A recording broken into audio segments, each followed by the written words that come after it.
Saudações, alunos, eu sou o professor Alberto Veras e o tema da nossa aula de hoje é a exigibilidade da obrigação e o seu papel na execução. Conforme estudado anteriormente, a execução tem como objetivo adotar medidas à satisfação do direito do credor.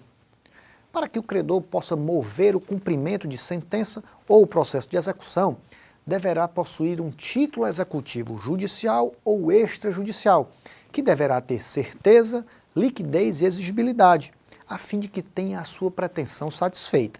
A obrigação insatisfeita tem de ser certa, de modo que não se tenha dúvida quanto à sua existência jurídica. Tem que ser líquida, devendo o título revelar com suficiente precisão o objeto da obrigação, e deve a obrigação ser atual, ou seja, para se mostrar exigível, é preciso que a obrigação esteja vencida. No entanto, para promover a execução forçada, não basta o credor demonstrar a insatisfação de uma obrigação líquida, certa e exigível. Além desses atributos, a obrigação inadimplida deve estar retratada em título executivo. Assim, a execução só poderá ser instaurada caso o devedor não satisfaça a obrigação certa, líquida e exigível, consubstanciada em um título executivo. É exigível o crédito se o devedor se encontra inadimplente. Sem o inadimplemento do devedor, não há interesse para a demanda executiva. A exigibilidade constitui requisito para promover a ação executiva e ocorrerá quando o cumprimento da obrigação prevista no título executivo não se submeter a termo, condição ou qualquer outra limitação. A necessidade de simples operações aritméticas para apurar o crédito exequendo não retira a liquidez da obrigação constante do título. Assim, a execução de meras operações aritméticas para identificar a liquidez do título extrajudicial não fazem dele um título ilíquido. Como sabemos, uma obrigação é líquida quando já se encontra perfeitamente determinada a quantidade dos bens que lhe constituem o objeto ou quando essa quantidade é determinável mediante a realização de meros cálculos aritméticos. O conceito de liquidez não se confunde, portanto, com o de determinação específica do valor, desde que este seja facilmente determinável pelo mero cálculo.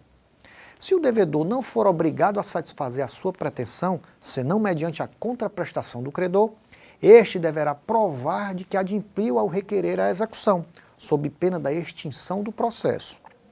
A norma trata da hipótese de prestações recíprocas e a questão da execução do contrato não cumprido em sede de execução. Neste caso, o título prevê obrigações recíprocas para as partes e o exequente só pode exigir o implemento da obrigação pelo executado após ter cumprido a sua. Em tais casos, ocorre a extinção do processo executivo na hipótese de o credor, ao propor a ação, deixar de comprovar o adimplemento relativo à contraprestação que lhe cabia. O executado poderá se eximir da obrigação, depositando em juízo a prestação ou a coisa, caso em que o juiz não permitirá que o credor a receba sem cumprir a contraprestação que lhe tocar.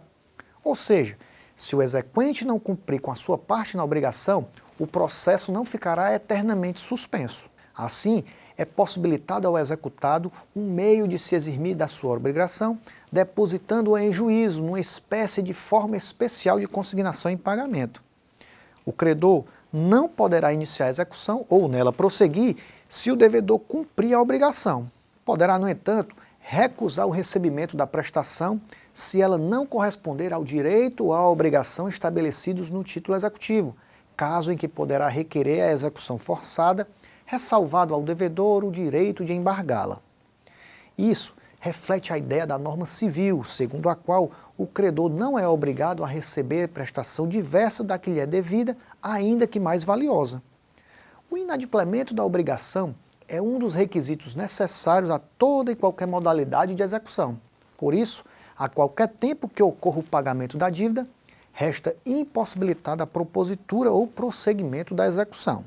O objeto do pagamento é a prestação, podendo o credor se recusar a receber o que não lhe foi acertado com o devedor. Se o fato ocorreu antes da propositura do feito, a petição inicial poderá ser indeferida.